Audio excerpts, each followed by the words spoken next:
আপনি কেন আওয়ামী লীগের দোষরের টাকা জমা নিলেন? আপনার সংরক্ষিত এর ভিতরে এটা জবাব দিন। না না না, কোনো প্রসিডিউর না, আপনি জমা নিয়েছেন কেন টাকাটা? এটা আপনি বলেন। কুষ্টিয়ার জেলা প্রশাসনের কার্যালয়ে ধুন্ধুমার ঘটনার জন্ম হলো। জেলা প্রশাসকের কাছে কৈফিয়ত আদায় করার চেষ্টা করলেন সাংবাদিকরা, কিন্তু কেন? আপনার কাছে আসি না, আপনাকে বলি না, আপনি একের পর এক আওয়ামী লীগের দোষরদের নিয়ে চলছেন। আপনার দপ্তরে আমি বলি। 17 আগস্টের ঘটনা। কুষ্টিয়া জেলা প্রশাসনে যান সাংবাদিকরা। অন্তর্বর্তী সরকারের 1 বছর হয়ে গেলেও কেন ডিসি অফিস এখনো ফ্যাসিস্ট মুক্ত হয়নি? ডিসি কেন কার্যকর পদক্ষেপ নেননি? তার তাৎক্ষণিক জবাব দাবি করেন সাংবাদিকরা।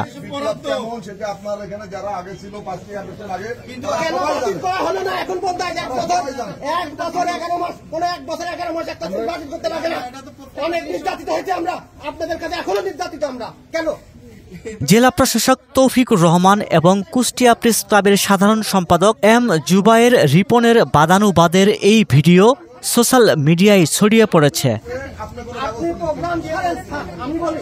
আপনি প্রোগ্রাম ছাড়েন, আমরা ফলাফল না নিয়ে আজকে যাবো না। আপনি না বুঝতে পেরেছি আপনার ওই বিষয়টা আপনি তাহলে পুরোপুরি জানেন না। ওটা তো আমরা ডিজিসিতে পাঠিয়েছিলাম। তারপরে আমি আবার একটা কমিটি করে দিয়েছি, সেই কমিটির রিপোর্টটা না পেলে তো সেই কমিটিতে কেন স্যার বিপ্লবের বোর সাথে আরেকজনকে ঢোকানো হলো? একটা সিম্পল বিষয় নিয়ে বিপ্লবের বোর সাথে আরেকজন শিক্ষকের ঢুকাই দেওয়া হয় একই চিঠিতে, একই সড়কে। আমাদের দুইটা বিষয় তো, ওইটাও তাকে সাসপেন্ড করা হয়েছে। এইবার ওই ছেলেকে আপনারা সাসপেন্ড করতেন কোনো ইয়ে বাদে? এই বিষয় আমাদের প্রশাসনিক বিষয়। আমি বলি শকত বাদে আপনি করছেন। ওই ছেলে কাল হাইকোর্ট যাবে, বায়োটা ফেরত পাবে। বিপ্লবের বউ 20 বছর পরে কি বলবে? সে রায় পাইছে, আমিও বৈধ, কারণ আমাকে অবৈধভাবে করাই দিল। আপনি কেন এই দুটো জিনিস এক জায়গায় ঢুকালেন?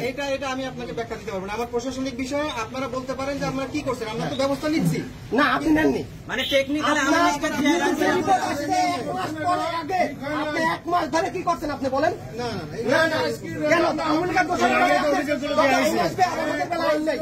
এটা হবে না। আমি আমার প্রসিডিউর অনুযায়ী আমরা আজকে ফলাফল না নিয়ে যাবো না আপনার এখান থেকে।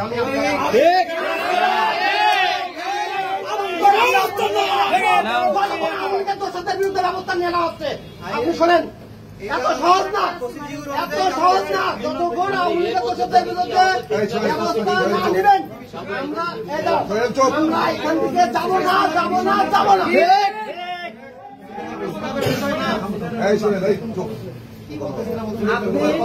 ব্যবস্থা নেবেন, তারপর আমরা। এটা আমার কালেক্টরেট স্কুলের বিষয়। আপনি আওয়ামী লীগের দোষর রাখবেন কাউন্সিলর স্কুলে? এখন আমি কাউকে চিনি না। তো সহজ না স্যার, আপনি ওরকম বলবেন।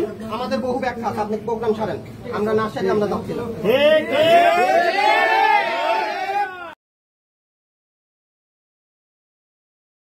ওয়ালটন এখন দেশের সীমানা পেরিয়ে পৌঁছে গিয়েছে 50টিরও বেশি দেশে।